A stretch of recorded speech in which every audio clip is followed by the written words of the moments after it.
അപ്പൊ നമ്മള് കഴിഞ്ഞ ദിവസം പഠിച്ചുകൊണ്ടിരുന്ന പാഠം എന്താണെന്ന് ഓർമ്മയുണ്ടോ? ആർക്കും ഓർമ്മയില്ലേ? കഴിഞ്ഞ ദിവസം പഠിച്ചുകൊണ്ടിരുന്നത് ഗുണന സമവാക്യങ്ങൾ എന്ന് പറയുന്ന പാഠമാണ്. ഓർമ്മ എല്ലാവർക്കും? ഗുണന സമവാക്യത്തിനുണ്ടല്ലോ, നമ്മൾ കഴിഞ്ഞ ദിവസം ഒരു വലിയ സമവാക്യം പഠിച്ചായിരുന്നു. ആർക്കെങ്കിലും പറയാൻ കഴിയോ? ആരും പഠിച്ചില്ലേ? അപ്പൊ ടീച്ചർ എഴുതി കാണിക്കാം. ആർക്കെങ്കിലും ഓർമ്മ വരുന്നോ ഇല്ലേന്ന് പറയണം. അപ്പൊ എന്താ സമവാക്യം?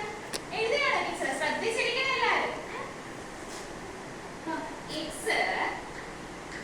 y u v എന്ന 4 അഭിസംഖ്യകളും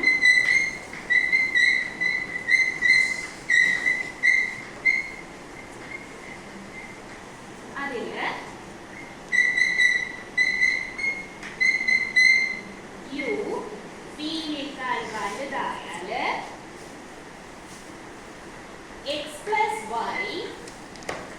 into u minus v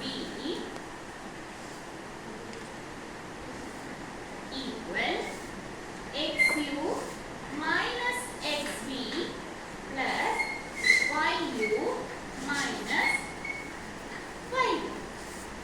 അപ്പൊ എന്താ സമവാക്യം? x plus y into u minus y equal xu minus xv plus yu minus y. ഇതാണ് നമ്മുടെ സമവാക്യം.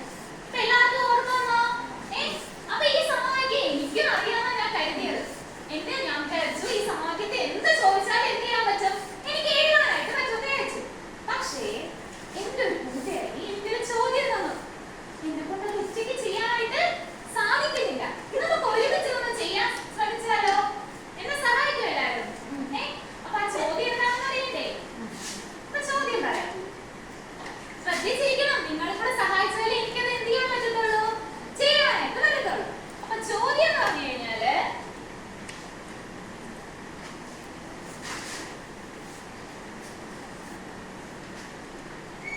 രണ്ട്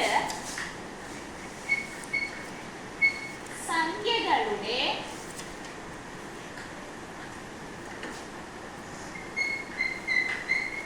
ഗുണനഫലം 713 അവയുടെ വ്യത്യാസം 8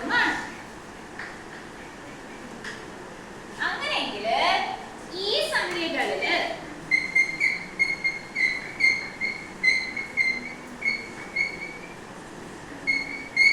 വലുതിനോട്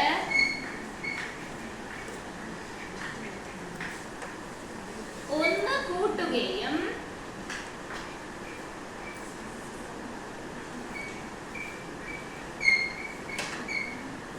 ചെറുതിനോട്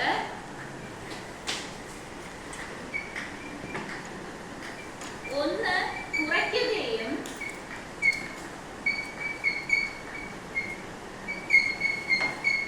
ചെയ്തിട്ട് അവയുടെ ഗുണനഫലം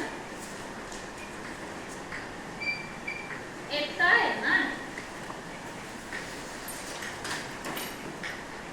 അപ്പൊ എന്താ ചോദ്യം? രണ്ട് സംഖ്യകളുടെ ഗുണനഫലം 713, അവയുടെ വ്യത്യാസം 8 ആണ്. അങ്ങനെയാണെങ്കിൽ ഈ നമുക്ക് അറിവുള്ള